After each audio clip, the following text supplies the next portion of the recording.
Alrighty, so today I wanted to mess around with Kelak because a good friend of mine who does a lot of PvE content and raids and guild bosses and stuff like that, he just has a ton of fun just experimenting with different teams and different units and stuff like that. And he has showed me a very interesting strat that actually works for Kelak that doesn't require a ton of just RNG. Because if you're unaware, this guild boss normally to get like really big numbers, you want to use like Elat and build up her cards and stuff like that, and use her ult for buffs and make sure that your Derriere stays, you know, using all of her stacks and everything like that. And then you basically want to use like a really big ult and hope that it crits, so that way you can get insane damage, which will translate into really high scores.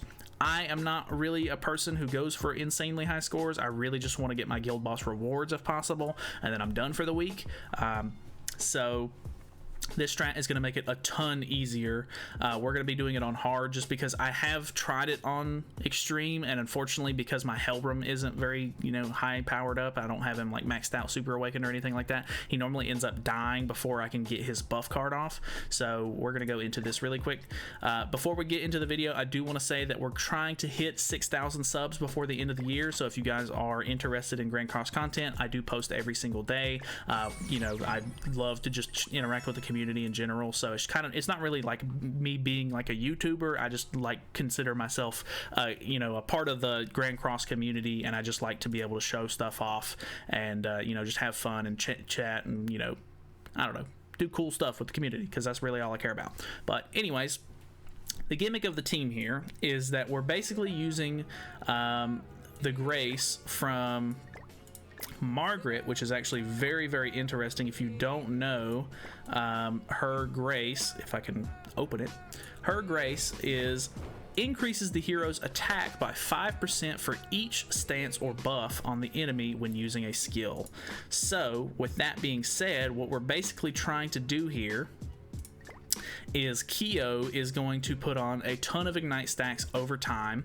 The boss is going to use a solidify card that will then change all of those ignite stacks into solidify buffs, and then we're going to wait 2 more turns, so that way he ends up putting more ignites on, and then we're going to translate the Grace from Margaret into a ton of damage from the buffs plus the ignite stacks, and see how much damage we can get off. Like, it should be a really good amount of damage without having to worry about the RNG of like, oh my god, am I gonna pull another Derriere card so I don't lose stacks, etc. So yeah, it's very, very interesting. Obviously, in a perfect run, it would be fantastic if we could pull an extra buff card for Helbram, an extra buff card for Derry, and then maybe another rank up, so that way we can get them both to level 3.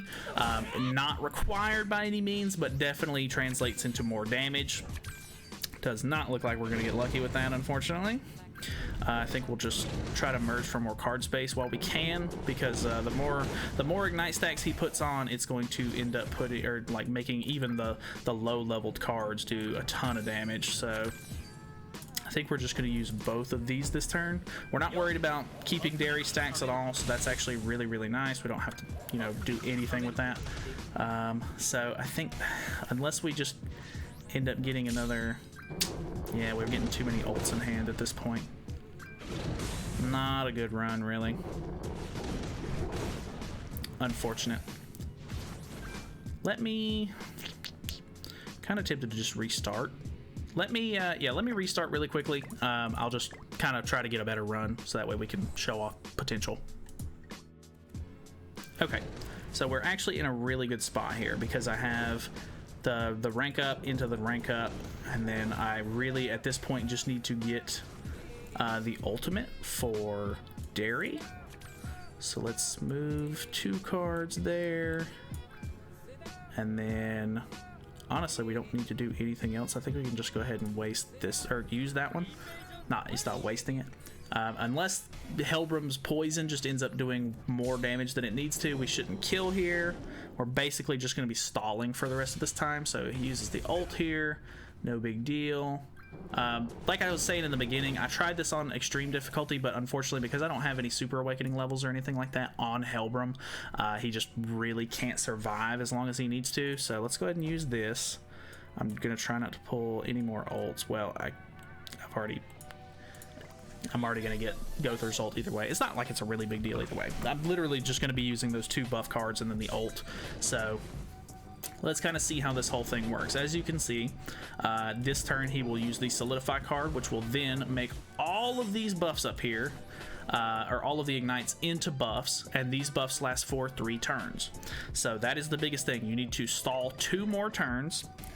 If you do have the Holy Relic on Kyo, you're obviously going to be able to get a little bit more ignite stacks on him. You'll get 2 more ignite stacks than if you didn't have it, but it is free during the KOF collab, which is going on right now. So if you don't have it, I recommend you get it. If you don't have Kyo, unfortunately, that's just kind of how this gimmick sort of works. So we're going to stall 1 more turn, and you can see we will end up getting 2 more stacks here. It's going to use another ult. It's whatever. So now, if we wait another turn, these buffs will actually expire. So this is prime time. We're going to use the buff that's going to buff our attack related stats. We're going to use this buff, which will in turn give us 4.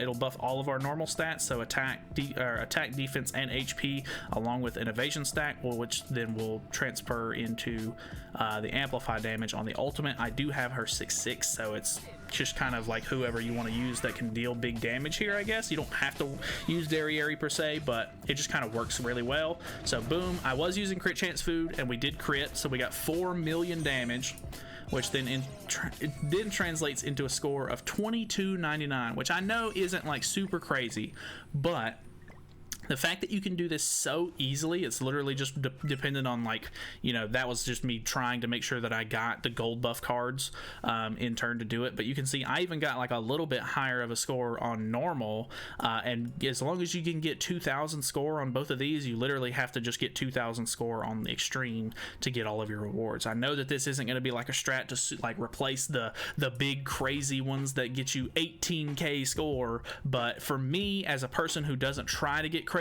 scores and they're literally just in it for these rewards right here, this strat has been super helpful. So I really do appreciate my friend for showing me this and letting me share it with you guys. If this, you know, helped you in any way, feel free to subscribe, like the video, do whatever you got to do to show him some love. Let me know down in the comments below if you use it or anything like that. I would love to, you know, hear from you.